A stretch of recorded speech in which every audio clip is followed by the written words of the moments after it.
Hello everyone! To keep our Harn group engaged during this challenging time, we've embarked on a new and unique journey to catalog the events of our past gaming sessions. Featuring original art by the amazingly talented Richard Luschek, we will be recapping the entire campaign in a multi-episode release here on Pernicky Ricks. While this is mostly for the group itself to create an easily accessible refresher from when we can actually get together in person again, we thought that viewers who are not in the group may also find it interesting or inspirational.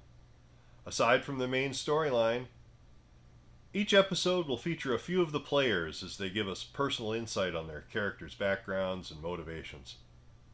I'm Rick the Game Master, and I hope you find this series entertaining. So without further ado, The Salters of Gimon, Episode 1, The Storm.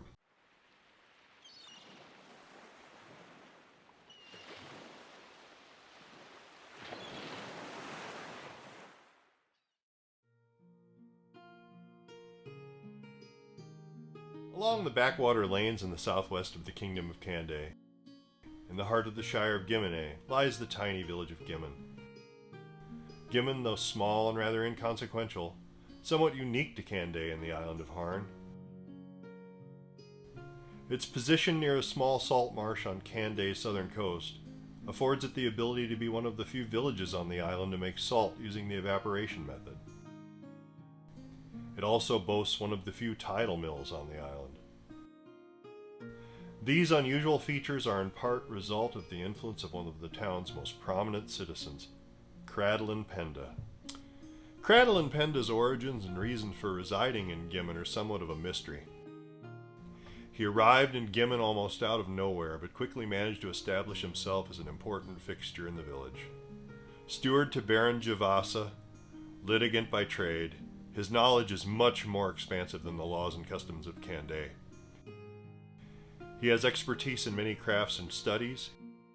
He speaks several languages fluently.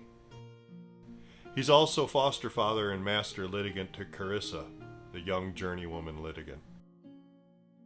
Cradlin's good friend, Ghassan Jaquiz, the local blacksmith and village elder, arrived in Gimon at the same time as Cradlin himself. He's a skilled metal artisan and possesses abilities that are very rare even in Harn's largest of cities. While he spends most of his time mending farming implements and shoeing horses, he can often be found tinkering with locks and other complicated devices that demonstrate his expert training and background. Ghassan, like Cradlin, has a foster daughter. His daughter, Alwyn, is an eager student of his and quickly becoming his equal. Cradlin is also quite friendly with the village beadle Jaan, Baron Javasa's own bastard son. As beadle, Jaan has few other friends in the village and can often be found at the Penda household.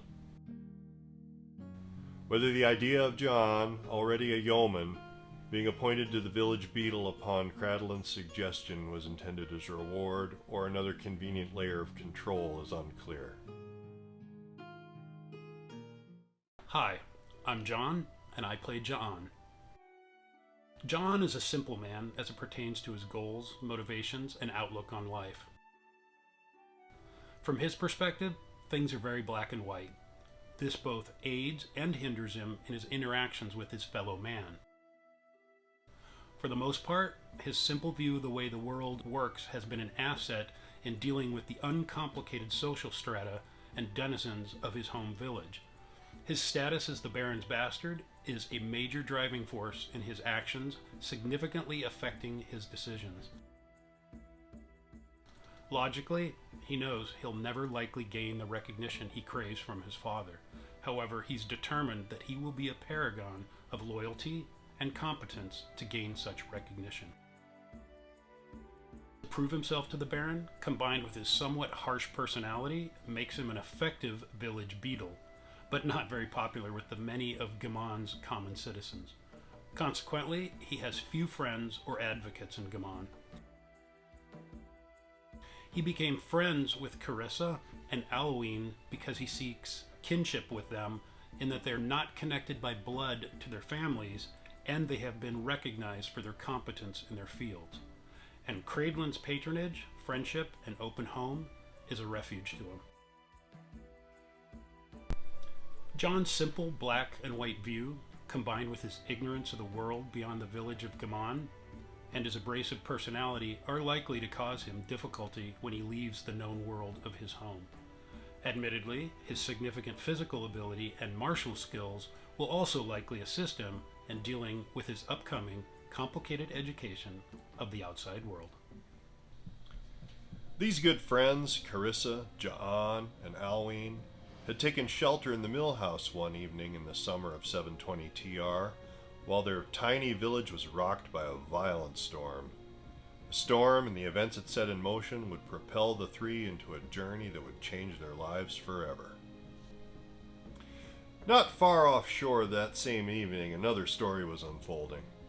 Returning from Golotha with a nearly empty hold, Captain Portis had waited too long before putting into shore to ride out the storm. Unfamiliar with the waters close to Gimon, his trading ship Dakota ran aground, and tossed about by the rough seas began to break up. Grabbing everything they could manage to carry, the crew began to abandon ship and swim to shore. Radimus, the ship's pilot, and his young apprentice Tam were the first to go over the side. They carried with them a bundle of Radimus's most prized possession, wrapped tightly in oilcloth and placed in a sack full of cork floats. Among these items were his precious tome of spells, for Radimus and his young companion were Shek Pavar, and piloting only a cover for their actual identity. More of the crew followed, clambering over the forecastle and into the foam below. Army, a grizzled sailor, and his friend Shungar, a giant of a man, a full head and shoulders taller than most. Last on board, Vaughn and Ralphid, along with the help of Elise, Dakota's cook and provisioner, refused to let the horses drown and struggled to get them free. After tying a few precious belongings to their saddles, they chased them overboard one after another before jumping themselves. Vaughn riding the last one into the boiling surf just as Dakota rolls onto her back. As Vaughn hits the water, now alive with men and animals yelling and struggling to stay afloat, his horse throws him. He manages to cling desperately to the reins as his mount frantically swims, kicking him in the legs and chest. Gasping for air as lightning flashes, he can see nothing but white foam all around. The horse kicks again, catches Vaughn in the head, and the world falls silent and dark. Hi, my name is Victor. I'm the Assistant Game Master for the Harn campaign. I also play the character Vaughn.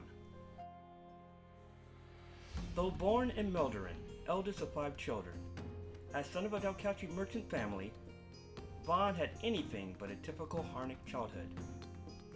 His father, Sai, 3rd-generation owner of a small trading fleet, was wealthy enough to provide private tutors for his children, and owning ships, the family spent a great deal of time not only in Meldorin, but across the Gulf of Ederwin and Icenen, where the rest of the extended family resided. As a result, Vaughn had few childhood friends outside his brothers and sisters, and turned inward to his books and studies, developing an insatiable appetite for knowledge. One winter in Icenen, at their uncle's home, Vaughn's eldest sister was struck with a fever. The local Dalkeshi physician was summoned to tend her, and Vaughn was fascinated. The old man's knowledge of herbs and medicines were captivating to him, and a subject not covered in many of his books or his tutor's teachings. With lack of access to formal materials, he spent many hours in the spice markets of both Icenen and Meldorin learning what he could himself about the mysterious properties of the many plants and extracts found there, but that was not enough. Appealing to his father for solution and his father wanting the best for his son, it was decided that he would attend the finest medical school in the West. The proper arrangements were made, and he was sent to Mioculus to attend the prestigious Collegio Lutron. He studied in the ancient capital of Azarion for several years before returning home. Now a worldly young man, rather than the naive boy that had left Mildred years earlier, he now possessed the skills of a physician. Still unsure what path he should take next, he went to work for his father and went to sea. His appetite for knowledge quickly made him a competent sailor, and he bonded with the crew of the Coda, especially Elise, who was a bit more rough and ready than he was used to, but he secretly admired her roguishness. Even though Vaughn now feels content with his place in the world, more than ever before, He still knows life of a sailor is not for him. But for now, it's a means to an end. Jaan awoke to a bright light, a bit disoriented, not yet realizing he was in the mill house rather than his own cottage. Rubbing his eyes, as he sat up, it all came back to him. The driving rain and howling wind, and how it forced Alwyn, Carissa, and himself to quickly seek shelter at the mill. He could see the girls were still sound asleep, huddled in the opposite corner of the small attic room. All was quiet now. Sunlight streamed in through the cracks in the shutters into the corner where he had fallen asleep himself.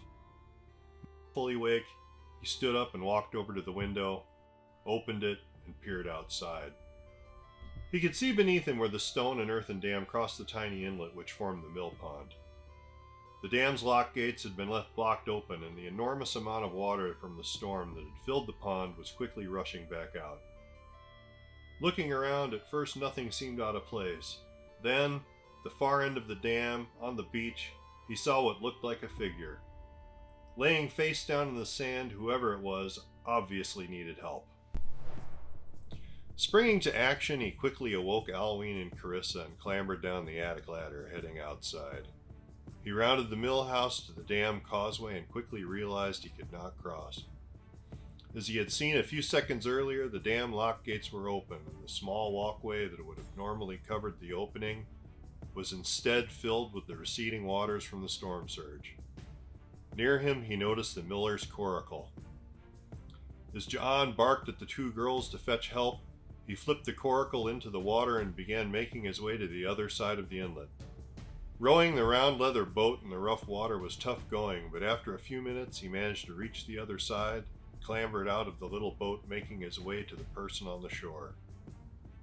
Jaan didn't recognize the man, who was dark-complected and wearing a fine purple brocade tunic. He rolled the man onto his back, and he noticed he was still breathing.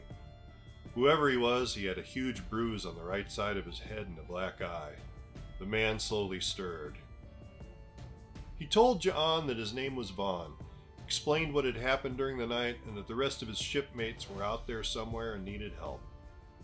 Around this time, the girls had reached the center of town. Still quiet and empty save the presence of two horses near the well they did not know. The blue roan was ordinary enough, a gelding Lankum, but the other was a yellow fine-boned horse, the likes of which they had never seen, and decorated with princely finery. Both the horses had packs, armor, and weapons tied to their saddles. Carissa, wondering who these horses belonged to, gently led them over to the smithy and tied them to the posts outside while Alwyn raced inside to wake her father. When Alwyn and her father emerged from the smithy, the road outside was full of townspeople roused from their sleep. Carissa was explaining about the person needing help by the mill pond and the unfamiliar horses, when both her and Alwyn realized almost simultaneously that two faces in the crowd did not belong. It was those of a man in a crossbarred cloak and a young boy who seemed to be watching intently, as if waiting for Carissa to stop talking so they could speak up. The man waved his hand and the whole crowd fell silent and turned to stare at the strangers. I am Radamus of Raybor. My companion Tame and I are survivors from a ship that sunk just off your coast last night. Radamus then explained that he and the rest of the survivors were chased off the beach by the swelling tide, and the others were probably scattered throughout the marsh. He and the boy had managed to make it to the village by chance, like the two horses found by Alwyn and Carissa that belonged to his companions. The moment Radamus finished speaking, without any debate or further questions, the entire town headed out to search for the missing sailors. They searched until evening. Everyone that was on board the Coda, save for Captain Portis, was accounted for. A few had drowned in the storm surge, but aside from Radamus and Tam, Vaughn, Ralphid, Elise, Shungar, Army, and all of the horses that were on board were found. They were drenched and tired, but safe, with only a few bumps and bruises to show for their ordeal. A few searched again the next day for the captain, but found no trace. Even the wreck of the Coda itself had been dragged off the rocks and out to sea by the receding waters. It was thought that Captain Portis had met a similar fate. I hope you have enjoyed this presentation. If you are unfamiliar with the world of Harn, I encourage you to check it out on Columbia Games' website. Originally created by Robin Crosby in the early 1980s, known for its low fantasy, low magic environment based loosely on 11th to 13th century medieval Europe, few commercially available fantasy environments have been developed to Harn's level of detail. The art in this series is produced for us by Richard Luschek, the very talented illustrator who produces most of the art for all the official Columbia Games Harn products. If you're a fan of Richard's art, I encourage you to support his Patreon page. The music by Alexander Nakarada is a wonderful selection of mood and environmental music produced specifically for videos and tabletop gaming. Check out those links and more at the end of this program. Once again, I'm Rick, and thanks for watching.